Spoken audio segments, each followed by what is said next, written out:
ചെന്നൈയിൽ 15 കിലോയിലേറെ രാസലഹരി പിടികൂടി. വിപണിയിൽ 75 കോടി രൂപ വില വരുന്ന മെത്താംഫൈറ്റ് മൈൻ ആണ് നാർക്കോട്ടിക്സ് കൺട്രോൾ ബ്യൂറോ പിടികൂടിയത്. 8 പേരെ അറസ്റ്റ് ചെയ്തു. മനീഷ് മൂർത്തി വിശദാംശങ്ങൾ നൽകും ചെന്നൈയിൽ നിന്ന്. Manish, good morning and welcome to morning show. പറയൂ.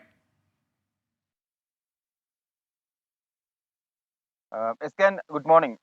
NCB നാർക്കോട്ടിക് കൺട്രോൾ ബ്യൂറോ തുടർന്ന് വരുന്ന റെയ്ഡുകളുടെയും പരിശോധനയുടെയും ഭാഗമാണ് ഈ ഒരു അറസ്റ്റ് എന്ന് പറയുന്നത്. ഡിസംബർ 21-നും ഡിസംബർ 28-നുമാണ് ഈ അറസ്റ്റുകൾ നടന്നിരിക്കുന്നത്. ഡിസംബർ 21-ന് ചെന്നൈയിലുള്ള 4 പേരെ, അവരിൽ നിന്ന് 4.8 കിലോയാണ് മെത്താഫെറ്റമിൻ കണ്ടെത്തിയത്. ചെന്നൈ സ്വദേശികളായിട്ടുള്ള ചിന്താമണി, വീരശെൽവം, ശരവണൻ, അതുപോലെ തന്നെ ജോസഫ് ജസ്റ്റിൻ പോൾ എന്നിവരെയാണ് അറസ്റ്റ് ചെയ്തത്. ചെന്നൈ, അതുപോലെ തന്നെ ബംഗളൂരു, ഇംഫാലിലെ ഈ 3 യൂണിറ്റുകൾ, NCBയുടെ 3 യൂണിറ്റുകൾ നേർന്ന് സംയുക്തമായി അതിനുശേഷം ഒരു ഡ്രൈവ് നടത്തുകയായിരുന്നു.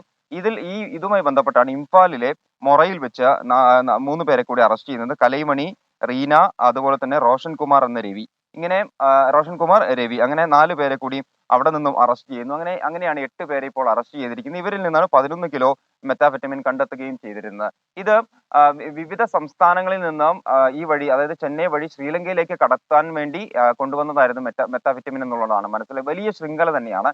നേരത്തെ തന്നെ ശ്രീലങ്കൻ സ്വദേശിയെയും അതുപോലെ തന്നെ ചെന്നൈ സ്വദേശിയെയും മെത്താഫെറ്റമിനുമായി ഈ NCB അറസ്റ്റ് ചെയ്തിരുന്നു. അതിനുശേഷം നടത്തിയ പരിശോധനകൾ, അതിനുശേഷം നടത്തിയ ഇൻവെസ്റ്റിഗേഷന്റെ ഭാഗമായാണ് എന്തായാലും ഈ രീതിയിലുള്ള ഒരു ഡ്രൈവ് ഇപ്പോൾ NCBയുടെ ഭാഗത്തു നിന്നും ഉണ്ടാകുന്നത്. അത് 3 സംസ്ഥാനങ്ങളിൽ നിന്നുള്ള NCBയുടെ ഉദ്യോഗസ്ഥർ ജോയിന്റ് ആയി നടത്തിയ ഒരു ഓപ്പറേഷൻ ആയിരുന്നു. 21-ാം തീയതിയും 28-ാം തീയതിയുമായി ഈ ഓപ്പറേഷൻ നടന്നിട്ടുള്ളത്. ഇതുമായി ബന്ധപ്പെട്ട് കൂടുതൽ അന്വേഷണങ്ങൾ നടത്തി വരുന്നു എന്നുള്ളതാണ്. അത് ഒരു അന്താരാഷ്ട്ര ശൃംഖല തന്നെയാണിത്. അവരെ കുറിച്ചുള്ള കൂടുതൽ വിവരങ്ങൾ ഇവരിൽ നിന്നും, ഈ അറസ്റ്റിലായ ആളുകളിൽ നിന്നും ശേഖരിച്ചു വരുന്നു എന്നുള്ളതാണ് NCB അറിയിക്കുന്നത്. Okay, thank you Manish Murthy.